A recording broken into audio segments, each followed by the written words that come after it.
Hey, what's up everyone? One of the main questions I get the most on this channel is what skills do I need in order to earn a role in finance? Now, there certainly are some very obvious answers to this question, but as you will see later on in this video, there are certainly some other things that you can do that will allow you to separate yourself from the pack. Developing each of these 5 skills will allow you to shine during the application process and also ensure that you are a very well-rounded candidate for any application, whether it's buy side, sell side, or anything in between. So with that said, let's get into it. So the first skill that you absolutely need to have in order to land a role in finance is experience in both Excel and PowerPoint. This is hopefully a very obvious answer to this question. I am sure that you are familiar with these programs as of right now. Any role in finance, whether you're front office or back office, will pretty much require you to be sitting on Excel every single day for hours on end. No, you certainly don't have to be an expert come application time, and trust me, if you think you are, you will quickly be humbled, but it is vital that you understand how the program works and are also pretty comfortable with intermediate functions. There are millions of videos on YouTube that teach you kind of how to use Excel specifically for finance. This video here is not going to be one of those, but certainly make sure that you start developing this skill prior to applying for roles. Otherwise, it will be a pretty tough learning curve. In addition to Excel, PowerPoint is also a pretty heavily used platform for a lot of roles in finance, especially investment management and banking. PowerPoint is all about telling a story by using data, so it is very important and helpful to have foundational skills in this before applying for roles.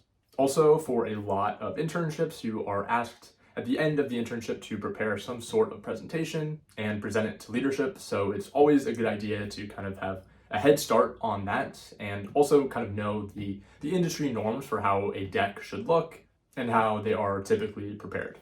So this is the first skill that you absolutely need in order to land a role in finance, and that is the Microsoft Office suite.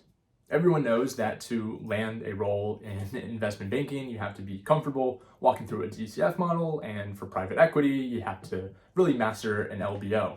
But there is a lot of analysis that kind of falls between the cracks, but is still extremely important to know in order to get the role. This goes way beyond basic finance and accounting terms, and most of the stuff that you learn in college, even for finance majors, doesn't cut it. This is where programs like TrendUpNow can help you immensely. If you haven't previously heard of TrendUpNow, it was formed by a group of investment professionals to help transform the way that buy-side firms hire their talent. The idea is that they identify, train, and mentor candidates who have the potential to do very well in the field, but want to increase their odds of success. TrendUpNow runs a program that teaches you the ins and outs of investment fund strategies and helps you master actionable investment skills in just a few short months. They offer 3 levels of courses that give you a deep dive into financial markets, the power of derivatives, trade and risk management skills, hedge fund strategies, and so much more. But what sets TrendUp apart from other training programs is that at the end of their program, if you're a top performer, they invite you to join their specialization and recruitment program, where they work with top buy-side firms to place you directly into an internship. TrendUpNow has helped their students land roles at some top firms like the ones you're seeing on the screen now. With TrendUpNow, you instantly join a global community of investors, employees, and students, which, as you know, can go such a long way in opening doors and helping you land big-time roles. But one of the downsides is that while TrendUp is a very powerful and effective program, you do need to apply to get in, though the application form is very short, and sometimes you can even find out the outcome right after you hit submit if you qualify. If you're interested in learning more, you can check out their website, trendupnow.org. The link will also be down below in the description. And now onto the next skill. The third skill that you need in order to land a role in finance is that you absolutely need to be up to date on market news, trends, and strategies. This skill is so important for when you get to the interview stage of the application. A super common interview question that I got asked a ton during my recruitment process was how a certain current event may affect the firm that you're interviewing at. This question obviously can deviate in a million different directions, but it is so important to understand how the market and the current trends can affect the business. This is why you always need to be up to date on what is going on in the world of finance. The best way that I did this is I started reading the Morning Brew every single morning when I would wake up. The Morning Brew does a great job of summarizing all the business news from Wall Street to Silicon Valley in a very easy to read format. But if you want more niche news, I know that Liquidity has their Exec Sum newsletter, and also there are some more formal newsletters from Wall Street Journal and Axios that really dive deep into banking and capital markets. There really is so much free content out there on the internet that you really have no excuse for not being up to date on what is going on in the world, other than you're just too lazy to put in the work. Market news is an integral part of your role once you actually get the job too. It's always very valuable to have a pulse on the market and what is going on in the world. This gives you a much better perspective on issues and will be a major bonus. Please don't overlook the power and confidence that being in the know on world and business news really can do for you.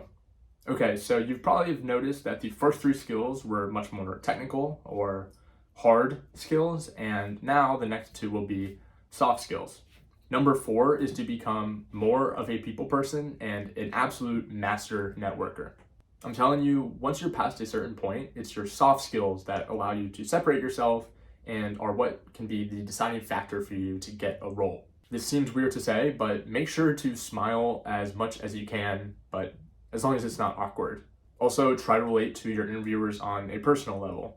Remember, they want the call to go well just as much as you do. No one really enjoys having an awkward or difficult conversation. Also, I know I've made a lot of videos about it in the past, but it is so important to use LinkedIn to network beforehand. If you can reach out to someone at the firm just to learn a little bit more about the group or the position beforehand, it goes a very long way. Get comfortable getting outside of your comfort zone when it comes to networking. Regardless of how good of a job you think you're doing now, you can always step it up. Be someone that people want to root for. Number 5 is so important, and that is to be a good teammate. This skill can best be explained by what people call the airport test. This is a test where the interviewer consciously or oftentimes subconsciously decides whether you are the type of person that they'd be okay with getting their flight delayed at the airport with. This has also been called the beer test and a million other things. This is a huge aspect of recruiting for consulting, which is a very innately team-based role, and also one that often results in you finding yourself delayed at the airport on a work trip. But regardless of all the names for these tests, what's important is to remember how you come across to your interviewer. Do you seem like an interesting person outside of work and someone who is able to hold a social conversation? These are real things that interviewers have to consider. A role in finance requires a lot of late nights and long hours working with the other members of your team. Are you someone who is easy to get along with, or do you make your interviewer anxious? So many of your feelings about your job stem from the people that you are around doing it with. This is why cultural fit is so important for recruiters and interviewers in firms. Yes, it's obviously important to be at least relatively intelligent, but you need to be more than just a numbers person to really succeed. I certainly cannot stress the soft skills enough. I think personally for myself, it is my soft skills that have always been my major advantage when it comes to recruiting, just because for whatever reason I feel that my technical skills aren't always as good as they could be. Showing your enthusiasm and passion really is a skill too. Prove that you want the role and go out and get it. So those are 5 skills that you need to develop in order to land a finance internship or full-time role. Each of these 5 skills helped me land several job offers out of college and helped me start a career that I am extremely proud of. Also, don't hesitate to increase your odds of success by reaching out to those already in the industry or using programs like TrendUpNow. And as always, if you have any questions at all, feel free to reach out to me on Instagram right here at Galbraith. Also, connect with me on LinkedIn. I'd love to help you out as much as I can. And with that said, I'll see you in the next video. Peace.